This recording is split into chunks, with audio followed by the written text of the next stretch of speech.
आज के दौर में साइंस बहुत तरक्की कर चुकी है और इसी तरक्की की वजह से हम इस दुनिया के बहुत से राजों से पर्दा उठा चुके हैं। इस दुनिया में बहुत सी सिविलाइजेशंस आकर रह चुकी हैं और उन सिविलाइजेशंस के बारे में आज हम काफी कुछ जानते हैं, लेकिन इसके बावजूद भी हमारी दुनिया में अभी भी कुछ ऐसे मकामात मौजूद हैं जिनके बारे में साइंस हमें अभी तक बता नहीं सकी। आज की वीडियो में हम दुनिया के 10 ऐसे मकामात के बारे में जानेंगे जो हमारे लिए आज तक एक मिस्ट्री है। इस लिस्ट में सबसे पहले हमारे पास बरमूदा ट्रायंगल आता है। बरमूदा ट्रायंगल, जिसे डेविल्स ट्रायंगल भी कहा जाता है, बहुत से बहरी और हवाई जहाज गुम होने की वजह से अटलांटिक ओशन का ये इलाका काफी मशहूर है। बरमूदा ट्रायंगल में गुम होने वाले कुछ बहरी जहाजों में एक बहरी जहाज यूएसएस साइक्लोप्स था। यूएसएस साइक्लोप्स अमेरिका का एक बहरी जहाज था जिसे 1910 में कमीशन किया गया था। ये जहाज कोयले की ट्रांसपोर्ट के लिए इस्तेमाल किया जाता था और ये अपने बड़े फासले तय करने की सलाहियत की वजह से काफी मशहूर था। यूएसएस साइक्लोप्स 4 मार्च 1918 को बारबाडोस से मैरीलैंड के लिए निकला।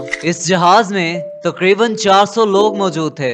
ये जहाज सफर पर तो निकला लेकिन कभी अपनी मंजिल तक ना पहुंच सका और आज तक किसी को मालूम नहीं कि वो जहाज आखिर गया कहां। इसके बाद एक और हादसा फ्लाइट 19 के साथ 5 दिसंबर 1945 को पेश आया। फ्लाइट 19 अमेरिकन नेवी की एक ट्रेनिंग फ्लाइट थी। इस फ्लाइट में 5 टोरपीडो बॉम्बर एयरक्राफ्ट अपनी रोजमर्रा की एक्सरसाइज कर रहे थे। इस 3 घंटे की एक्सरसाइज में इन जहाजों को एक दफा अटलांटिक ओशन के ऊपर से गुजरना था। टेक ऑफ के कुछ ही देर बाद फ्लाइट लीडर लेफ्टिनेंट चार्ल्स सी टेलर ने कंपस में खराबी महसूस की। इसके बाद अचानक से फ्लाइट 19 के तमाम प्लेन्स की कम्युनिकेशन ग्राउंड कंट्रोल के साथ खत्म हो जाती है। जब इन जहाजों के साथ कम्युनिकेशन खत्म हुई तो बड़े पैमाने पर रेस्क्यू ऑपरेशन शुरू किया गया। तकरीबन 240 एयरक्राफ्ट और बहुत से समुद्री जहाज फ्लाइट 19 को ढूंढने के लिए निकले। तकरीबन 2 लाख मुरब्बा मील समुद्र में तलाश करने के बाद भी फ्लाइट 19 का कोई सुराग न मिला।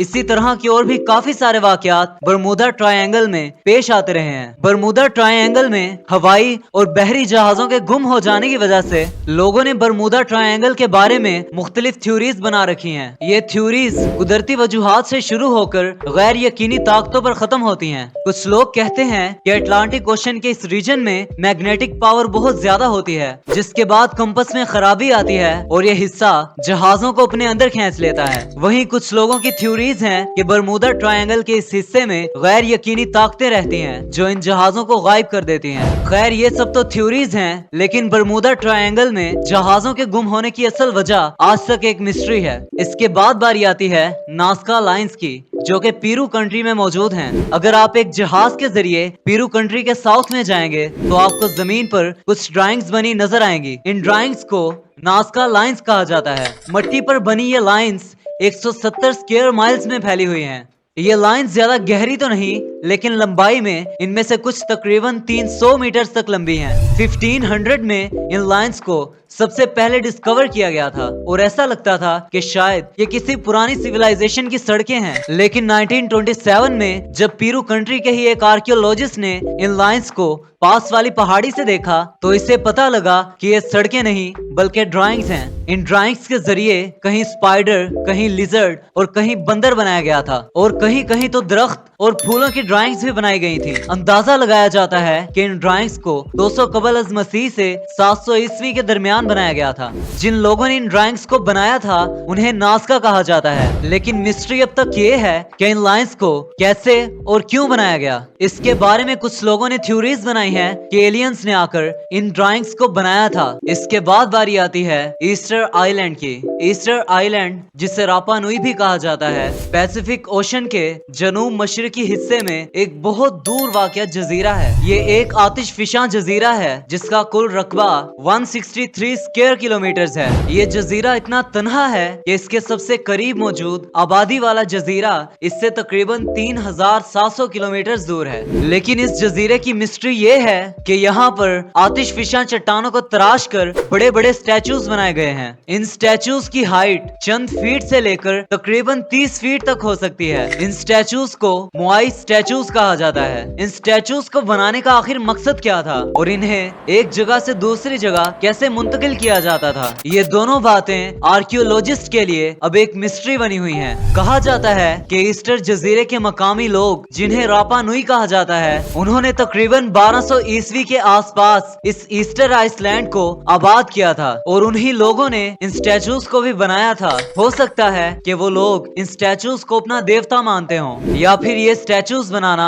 उनके कल्चर का एक हिस्सा हो। इसके बाद बारी आती है the lost city of Atlantis की। एटलांटिस एक गुमशुदा अफसानवी जजीरा है जिसे यूनानी फिलोसफर अफलातून ने कई दफा अपने मुकालमों में बयान किया है। अफलातून के मुकालमों के मुताबिक एटलांटिस एक ताकतवर और तरक्की याफ्ता तहजीब थी जो आज से तकरीबन 11,000 साल पहले मौजूद थी। उसने एटलांटिस को टेक्नोलॉजी के लिहाज से एक तरक्की याफ्ता मुआशरा करार दिया था। एटलांटिस जजीरे की लोकेशन आज तक किसी को मालूम नहीं। अफलातून के मुताबिक एटलांटिस जजीरा सैलाबों या जल्जलों की वजह से समुंदर में डूबकर खत्म हो गया था और इसका नामो निशान तक मिट गया था। अफलातून के मुकालमों के बावजूद भी ज्यादातर आर्कियोलॉजिस्ट एटलांटिस को एक अफसानवी शहर मानते हैं, लेकिन फिर भी कुछ रिसर्चर्स इस शहर को ढूंढने की कोशिशें कर रहे हैं। एटलांटिस एक ऐसी तहजीब है जो इस दुनिया से गायब हो चुकी है और बहुत से रिसर्चर्स इसे ढूंढने की पुरजोर कोशिशें कर रहे हैं। इसके बाद आता है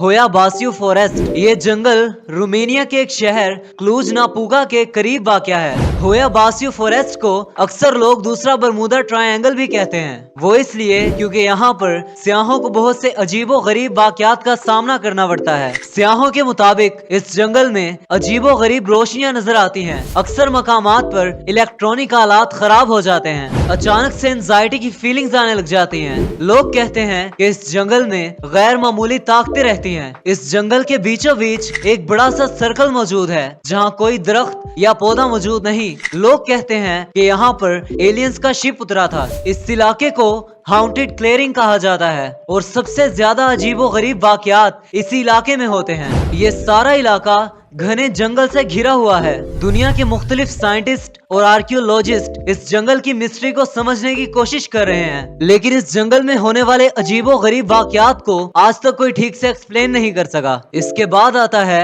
डोर टू हेल, दोज़ख का दरवाजा, जो कि तुर्कमानिस्तान के सहराए कराकम में वाक़या है। सन 1971 में कुछ साइंटिस्ट कुदरती गैस को ढूंढने के लिए एक ड्रिलिंग ऑपरेशन कर रहे थे। इस ऑपरेशन के दौरान जमीन का कुछ हिस्सा नीचे गिर गया और एक 230 फीट चौड़ा और 65 फीट गहरा बड़ा गड्ढा बन गया। जब ये गड्ढा बना तो इस गड्ढे से मैथीन, जो कि एक जहरीली गैस है, निकलना शुरू हो गई। इस जहरीली गैस के फैलाव को रोकने के लिए फैसला किया गया कि इस गड्ढे में आग लगा दी जाए। इस वाक़ये को आज तकरीबन 50 से ज्यादा साल हो चुके हैं, लेकिन वो आग आज तक वैसे ही जल रही है। डोर टू हेल अब एक टूरिस्ट पॉइंट बन चुका है। लोग दूर दूर से इस गड्ढे को देखने के लिए आते हैं। रात के वक्त सहरा के बीचों बीच एक गड्ढे से निकलते हुए शोले एक दिलकश नजारा देते हैं। जहन्नुम का दरवाजा कराकम के सबसे गैर महफूज हिस्से में मौजूद है। यहाँ पर दिन के वक्त दर्जा हरारत 40 से 45 डिग्री सेंटीग्रेड और रात के वक्त जमा देने वाली सर्दी होती है। इसके बाद बारी आती है